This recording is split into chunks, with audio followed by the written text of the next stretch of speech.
Vou iniciar nosso estudo recordando que um estudo sério obedece rigorosamente a uma disciplina. Portanto, caso não tenha visto os vídeos anteriores, você deve vê-lo primeiro, pois as ideias aqui apresentadas tiveram aí seu início e desenvolvimento, ok? O link para estes vídeos está na descrição. Bom, vamos rever com mais calma tudo isso, porque isso deve ser compreendido em todos os detalhes para que você possa compreender a evolução que surge a partir daí. Então, veja esta ilustração. Observe que entre a base e o emissor, nós temos um diodo formado pela porção PN. E para que exista a corrente elétrica nesse diodo, é necessário que haja uma diferença de potencial de 0,3 volts no caso do germânio e 0,6 no caso do silício. Nós já vimos como se obtém isso na prática com o uso de uma resistência no emissor, ok? O mesmo acontece entre a base e o coletor. Temos um diodo formado entre a base e o coletor. Observe que se ligarmos a alimentação entre o coletor e o emissor, teremos dois diodos com polarização contrárias entre eles. Portanto, não haverá corrente elétrica nenhuma. A corrente elétrica somente vai acontecer, uma corrente elétrica entre o emissor e a base, quando o diodo base-emissor estiver conduzindo e é necessário que haja a diferença de potencial que nós acabamos de ver. Uma vez estabelecida a corrente entre emissor e base, esta terá uma grande quantidade de elétrons que vão se espalhar pelo cristal, tornando-o eletricamente negativo. A base devolve os elétrons que havia capturado da parte N, coletora, e como o coletor está ligado a uma fonte com terminal positivo, os elétrons que transitam pela base e se deslocam para o coletor são capturados pela alimentação. Muitas experiências foram feitas para compreender qual a dopagem adequada para o emissor, para a base e para o coletor. Tudo tinha que ser compreendido corretamente. E descobriram assim, uma vez conseguida a condução do transistor, caso provocasse uma pequena variação na corrente da base, a corrente total sofreria grande influência. A variação de corrente no coletor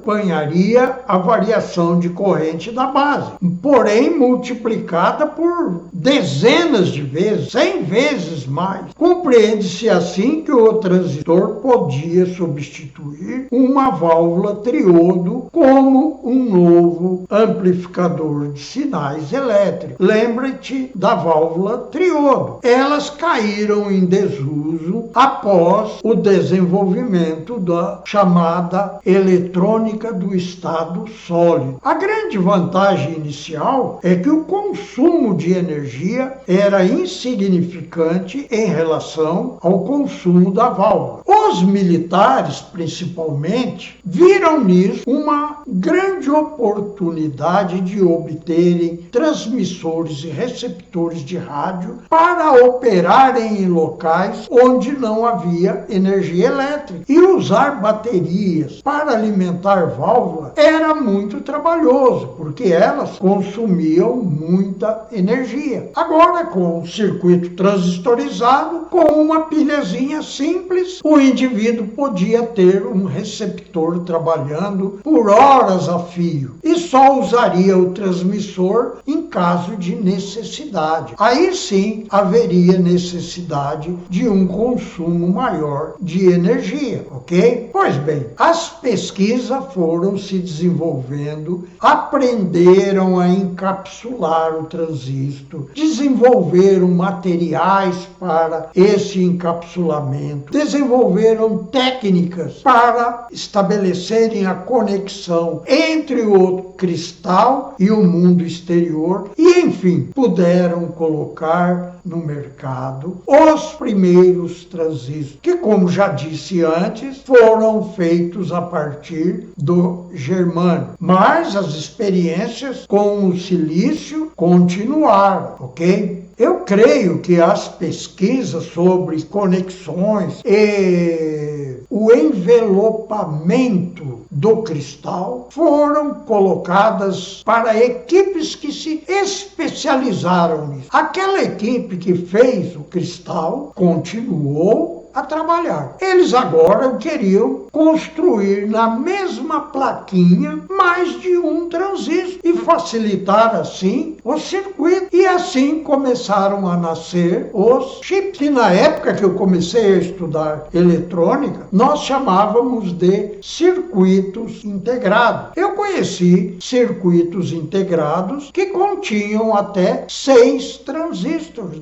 na mesma cápsula. Então, começou a facilitar muito o trabalho do projeto, porque agora você tinha uma alimentação só para diversos transistores.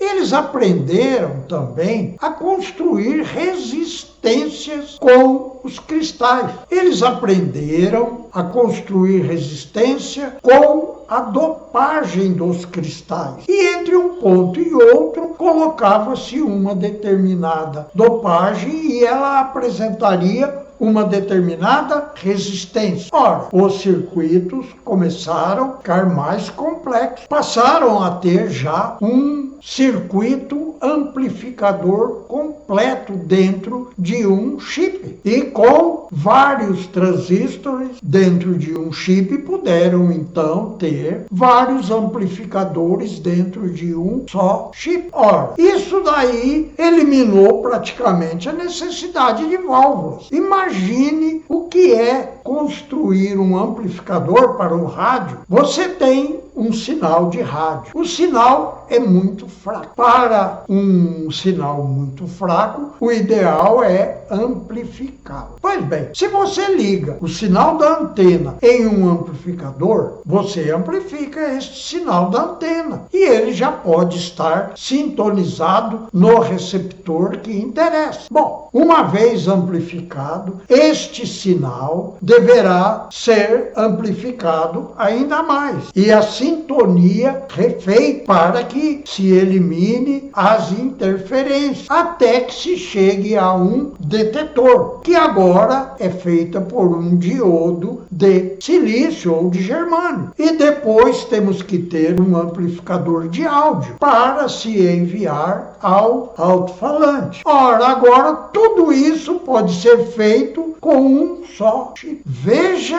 a economia de energia e a portabilidade dos receptores de rádio. E foi justamente isso que levou a Sony, uma fabriqueta lá do Japão, que viu a oportunidade de fabricar rádios em miniatura e espalhou seus micro-rádios pelo mundo todo. Ganhou bastante dinheiro, investiu em pesquisas e hoje nós temos a Sony fabricando uma infinidade de equipamentos eletrônicos, ok? Pois bem, os chips foram sendo desenvolvidos com velocidade crescente. Pela internet eu fui procurar um chip qualquer para servir de ilustração aqui e encontrei este chip. Olha, aqui nós temos as características elétricas dele. Esse aqui em particular é utilizado para comandar relés que já são pesados para ser controlado com transistor diretamente. Eles consomem muita energia, pois eles são usados para controlar principalmente grandes motores elétricos. Dentro de um só chip, nós temos 7 comandos para motores. Você pode ligar apenas um botãozinho simples. E se você acionar aquele botãozinho, um motor de 30 HP vai ser acionado no local correto. Se você acionar o outro botãozinho, vai acionar outro motor de 20 HP ou de 10 HPs. O relé que vai ser comandado é que vai acionar o motor, porque não há um semicondutor que aguente as correntes elétricas necessárias para acionar diretamente um motor de 30 HPs. Pois bem, eu fui ver o preço deste chipzinho. Aqui nós temos o circuito interno dele. Veja quantos componentes ele tem. E temos 7 circuitos deste dentro de um só chip. Eu fui à busca do preço deste chip aqui. Sabe por quanto eu encontrei à venda este chip? Aqui está 54 centavos de dólar, o que vem a dar uns R$2 e pouco. Então, o preço do material, do equipamento produzido com os chips ficaram muito baratos. Imagine quanto custaria se fosse feito com válvula. Aí sim você gastaria alguns milhares de reais para conseguir comprar as válvulas. Teria que fabricar os chassis onde seriam montadas, e isso gastaria aí de 5 a 10 mil reais para fazer algo que com R$3 você pode fazer, ok? Bom, eu tenho aqui uns links para você ver o preço das válvulas que existe ainda no mercado, e também alguns links com detalhes de toda essa evolução. Espero que você se interesse e se enriqueça intelectualmente para enfrentar o mundo que vem por aí, que nós não sabemos como será quando reencarnarmos aqui novamente, caso tenhamos esta dádiva. Pois bem, eu estou encerrando aqui este vídeo e esta série, porém já estou trabalhando na série que vai se dedicar a utilizar tudo isso que nós vimos para compreendermos o livro Mecanismos da Mediunidade, porque o nosso grande interesse está sempre focado no nosso desenvolvimento psíquico. Tudo na nossa vida deve ser direcionado a este nosso desenvolvimento, ok? Até a próxima oportunidade. Até lá. Muito boa sorte para você.